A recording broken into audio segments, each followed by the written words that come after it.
मैंने कहा था न पार्वती, कुछ ऐसा घटित होने वाला है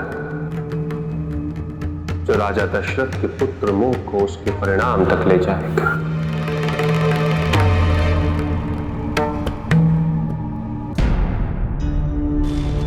शीघ्र ही एक शुद्ध पवित्र बालक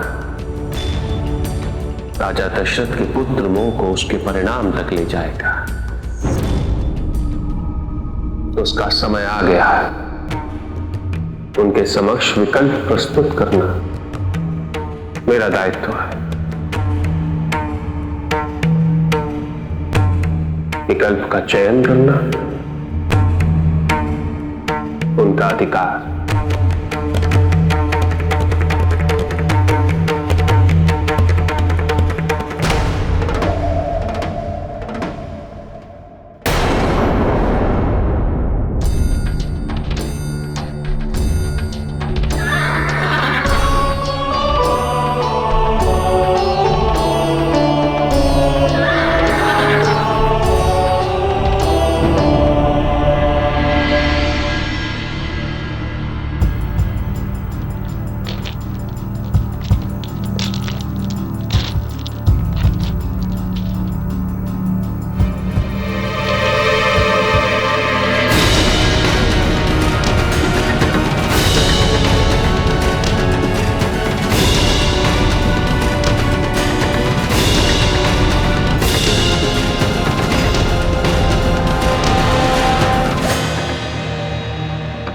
महाराज दशरथ को मेरा प्रणाम।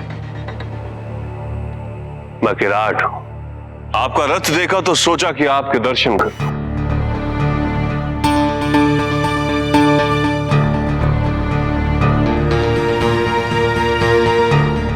सामान्य तौर पर विराट को देख लेना असंभव है, किंतु आपकी सहज वृत्ति तो अतुलनीय है।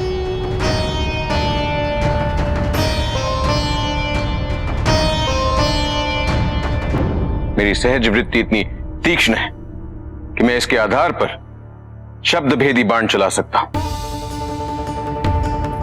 शब्द भेदी बाण, जहां मेरे लक्ष्य को मेरे समक्ष होने की आवश्यकता नहीं, मैं केवल उसकी ध्वनि सुनकर बाण चला सकता हूं। तब तो मैं भाग्यशाली कि आपने मुझ पर बाण नहीं चलाया।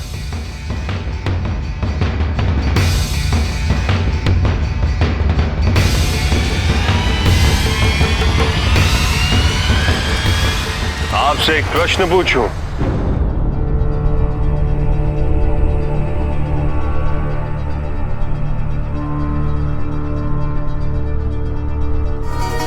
पूछो। क्या एक राजा के लिए इस प्रकार आखेट करना उचित है?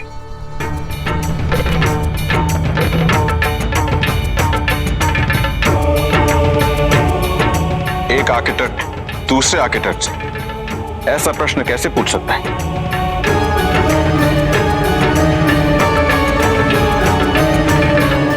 हम तो ये कार्य अपनी शुदा को शांत करने हेतु करते हैं, किंतु आपके लिए तो एक मनोरंजन का साधन है। क्या अपने मनोरंजन के लिए किसी की हत्या करना उचित है? पूर्ति तो पूर्ति है किराट, शुदा के लिए हो या मनोरंजन के लिए। फिर उचित और अनुचित का प्रश्न ही कहां उठता है?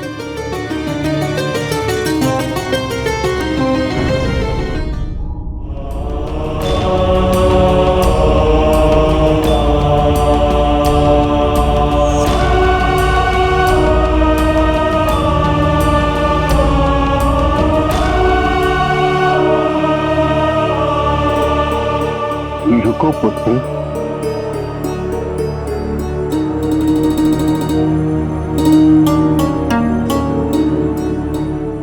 जल मिलेगा क्या? जी पिताजी, अभी लाया।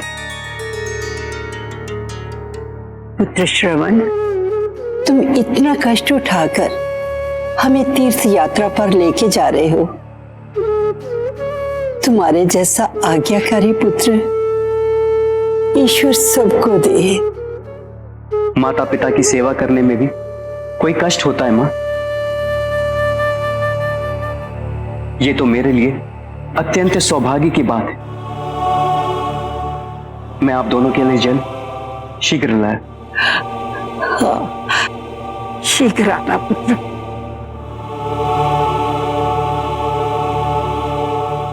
फिर भी राजा, यदि आप आकेट करना चाहते हैं तो अवश्य करें, किंतु बाण उठाने से पहले एक बार सोचिएगा अवश्य।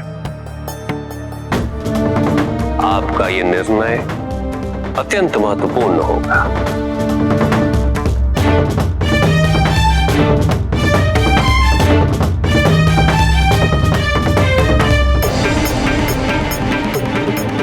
किसी भी प्रकार का मोह पीड़ा को आमंत्रित करता है, चाहे फिर वो धनुर्विद्या का मोह हो या पुत्र का मोह।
कौन हो तुम और यहाँ कैसे आ गए? मुझे प्रतीत हुआ था कि यहाँ कोई पशु है। हे भगवान, मुझसे कितना बड़ा अनर्थ हो गया। मैं श्रवण कुमार हूं। अपने माता पिता को 4 धाम की यात्रा कराने हेतु जा रहा था। पिताजी के लिए जल लेने आया था, किंतु अब तुम्हारी उपस्थिति का बोध नहीं था मुझे। सुनो, मैं दशरथ हूं, अयोध्या का राजा। मैं तुम्हें अयोध्या ले जाऊंगा, तुम्हारा उपचार करूंगा, तुम शीघ्र ही स्वस्थ हो जाओगे। नहीं महाराज, नहीं, मेरा जीवित रहना संभव नहीं। यदि आप कुछ कर पाए तो एक उपकार करिए। मेरे माता पिता प्रतीक्षा कर रहे होंगे,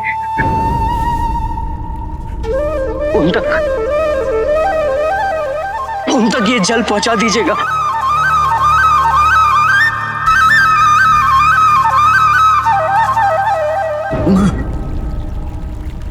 पिताजी, मुझे क्षमा कर दीजिए।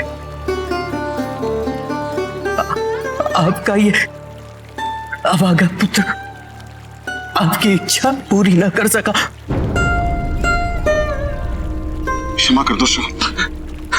मुझे क्षमा कर दो। क्षमा?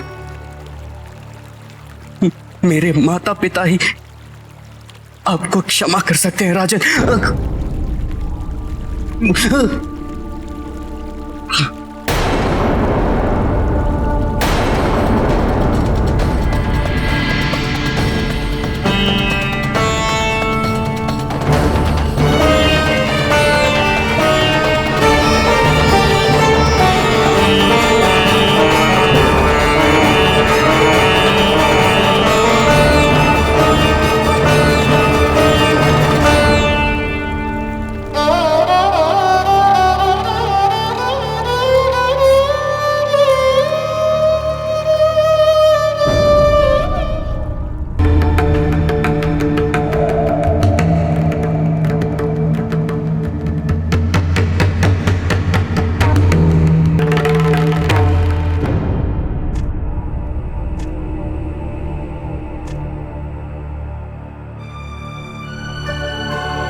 कौन कौन है ये? जल देखो, हम दृष्टिहीन हैं, किंतु तुम हमें मूर्ख नहीं बना सकते। हम जानते हैं तुम श्रवण नहीं हो। कौन हो तुम? कौन हो तुम?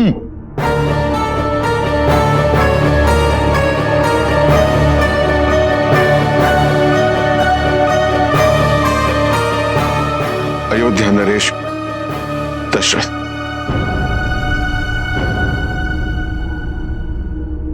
यदि श्रवण स्वयं जल लेकर नहीं आया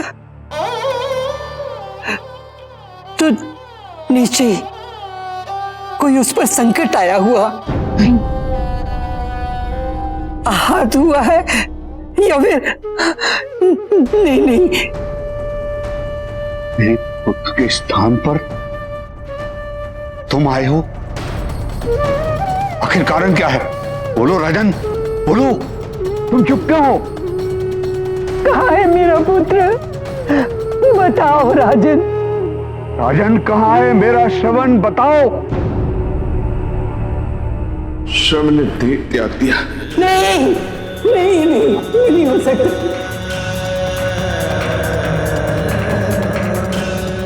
क्या कहा तुमने? मेरे पुत्र क्या कह रहे हो तुम?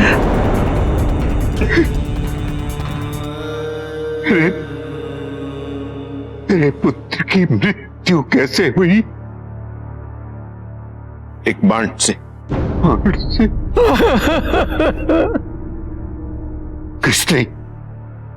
किसने चलाया था मेरे पुत्र पर बाण? किसने चलाया बाण? मैंने। किंतु मुझे उसकी उपस्थिति का बोध नहीं था और मैंने उसे उपचार हेतु अयोध्या चलने का आग्रह किया।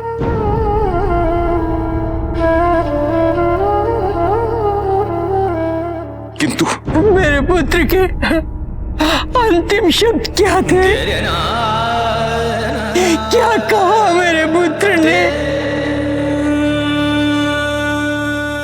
बताइए राजन, बताइए।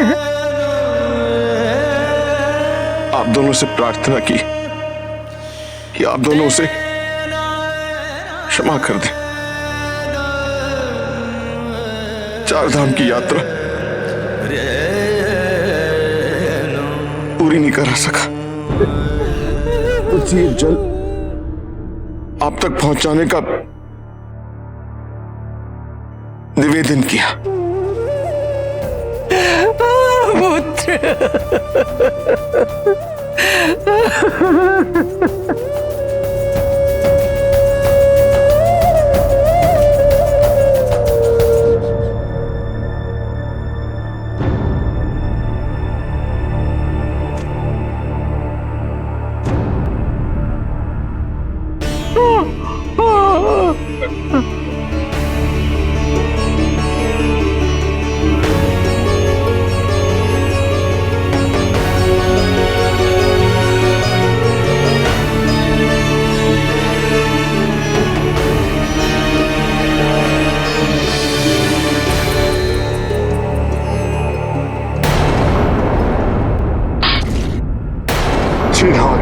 मेरे पुत्र का लहू है।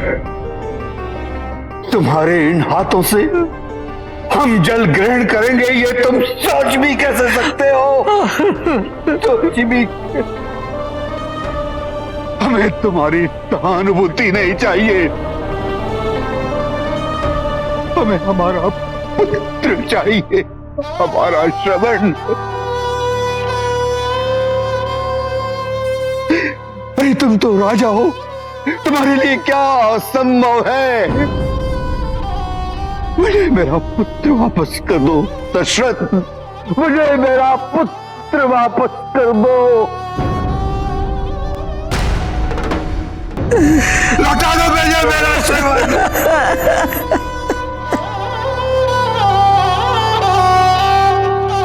और यदि तुम मेरा पुत्र नहीं लौटा सकते तो हम दोनों का अपने पुत्र के प्रति स्नेह, हमारा तप और तुम्हारा पाप जिसने हमें इतनी असहनीय पीड़ा दी है, इन सब की शक्तियों को मिलाकर हम दोनों श्रवण के माता पिता तुम्हें श्राप देते हैं।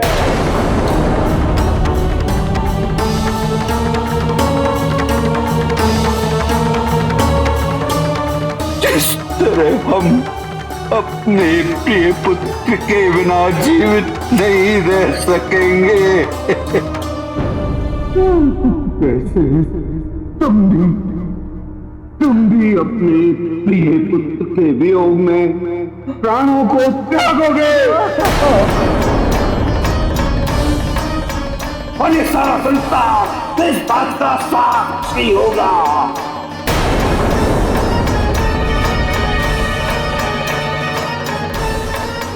ये हमारा श्राप है।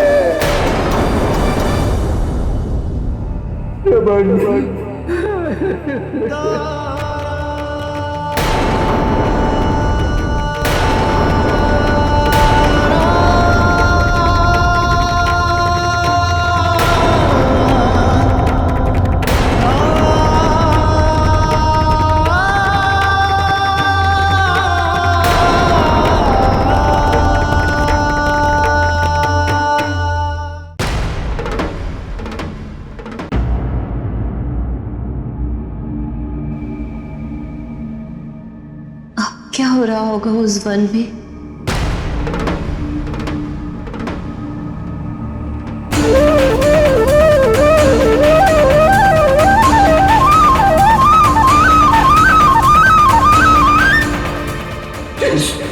हम अपने प्रिय पुत्र के बिना जीवित नहीं रह सकेंगे, तुम भी अपने प्रिय पुत्र के वियोग में प्राणों को त्यागोगे।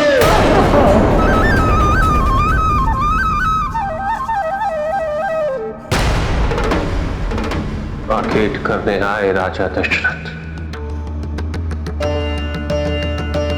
तीन चिताओं को अग्नि देकर लौट रहे हैं।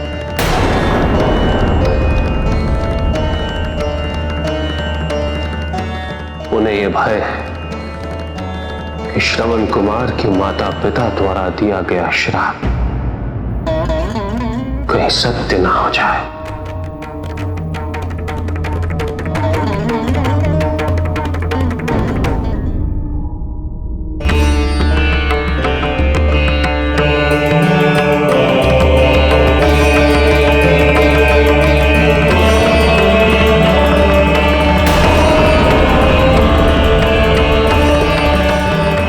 राम,